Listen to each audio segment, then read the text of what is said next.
This presentation will take a look at the Thai syllable,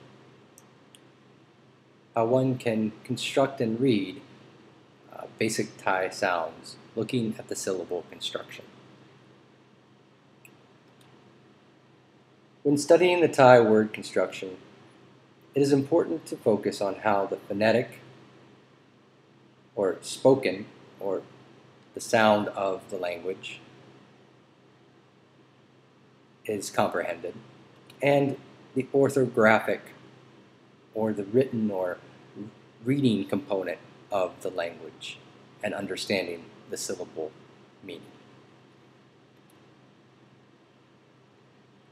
Let's start with spoken Thai. Much like any other language, most Thai syllables will start with an initial consonant. This sound that is followed by a vowel sound. After the vowel sound, a Thai word may have an ending consonant sound, or it may not have an ending consonant at all. Either way, the basic structure of the Thai syllable sound is much like any other language, such as English: a consonant and a vowel, followed by a possible final consonant.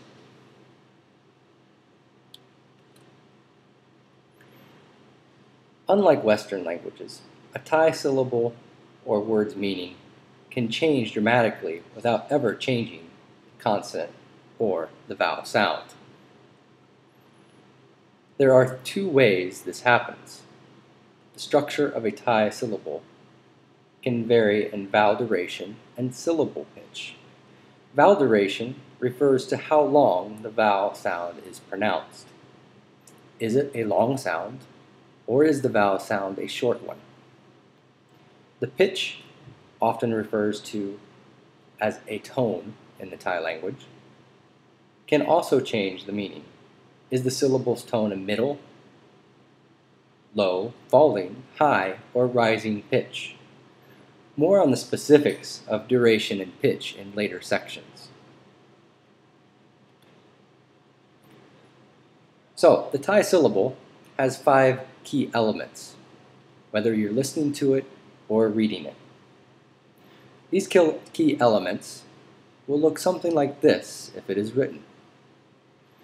You would have the initial consonant, then you have the vowel characters or sounds. As you can see, the vowels can go anywhere from the top of the initial consonant to the right side, to the bottom, and to the left side. And then, of course, if there's an ending sound or ending consonant, it would go at the end. Now, as far as the vowel length, this will impact the vowel sound or the vowel meaning or the syllable meaning. And then you have the tone. And the tone marker will go above the initial consonant. And if there's a vowel above, it'll go above the vowel of the syllable.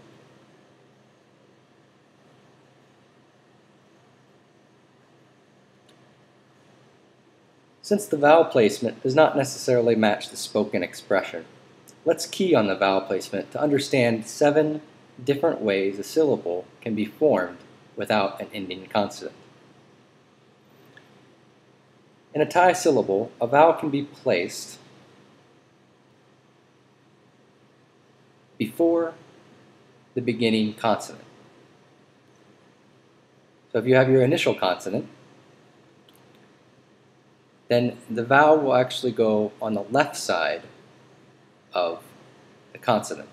However, the vowel sound will remain the same as it will follow the consonants. Additionally, if there's a tone, that'll go above the initial consonant in this structure. And finally, in this type of syllable, the vowel sound will more often than not be a long vowel sound. So for example, if you had a Thai consonant, golgai, and then you wrote the vowel sound o, The resulting combination would sound like this. Go. The second construction of a Thai syllable would be to place the vowel after the beginning consonant. So you'd start with your initial consonant and follow it with the vowel character. Above the initial consonant may or may not come the tone marker. And in this case, the syllable could contain a long vowel or a short vowel sound.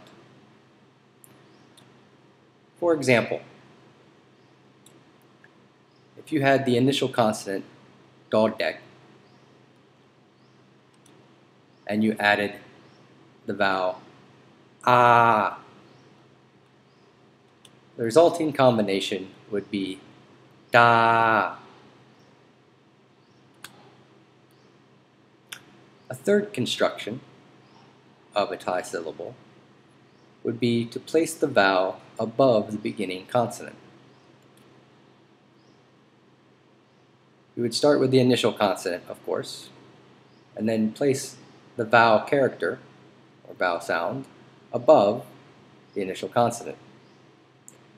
If there is a tone marker, the tone will go on top of the vowel that goes on top of the consonant.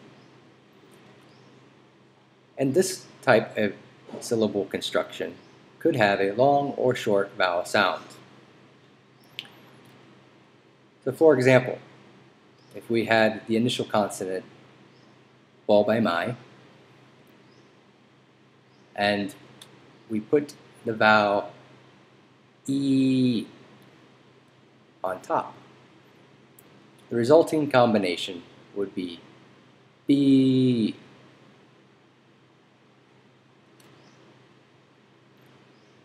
A fourth type of construction would be to place the vowel below the beginning consonant. So you would start with your initial consonant, and below that consonant you would put the vowel character. Now, on top of the initial consonant, if there is one, would go the tone. And then in this type of syllable construction, there could be a long vowel or a short vowel sound. So an example of this type of construction would be if we started with the initial consonant of do dao.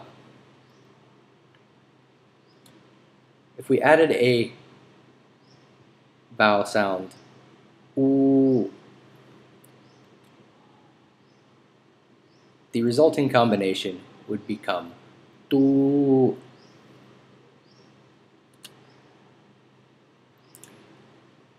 A fifth type of construction of a Thai syllable would include placing the vowel before and after the consonant. So you start with the initial consonant, and then you would have a vowel come before and a character of the vowel after this initial consonant. Now the sound is still only one sound, but these two characters on both sides represent a vowel. Then the tone, or the tone marker, if there is one, would go on top of the initial consonant. And again, with this type of syllable construction, you could obtain a long or short vowel sound. So an example of this would be if we started with the initial consonant of bo blah, and we added a vowel sound, as in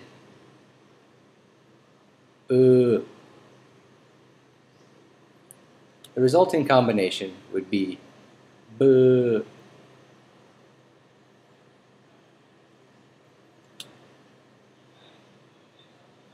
The sixth type of construction of a Thai syllable would be to place the vowel above and after the initial consonant. So you start with the initial consonant, and the vowel would go above and after the initial consonant.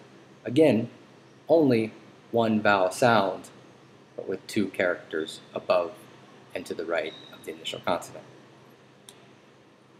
Again, a tone marker could go above the vowel that's above the initial consonant, and this could either be a long or short vowel sound, depending on the vowel.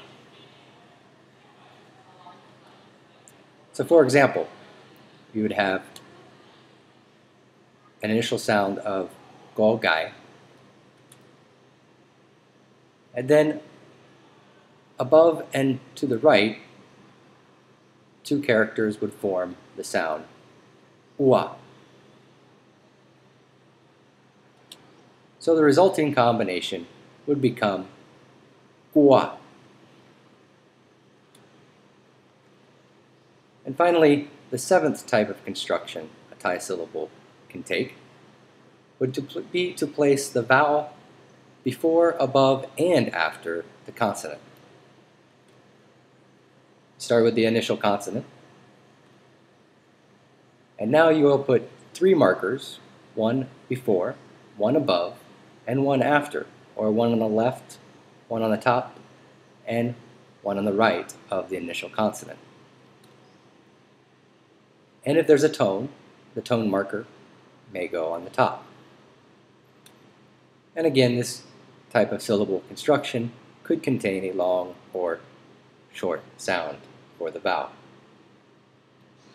So an example of this would be if you started with dal dek.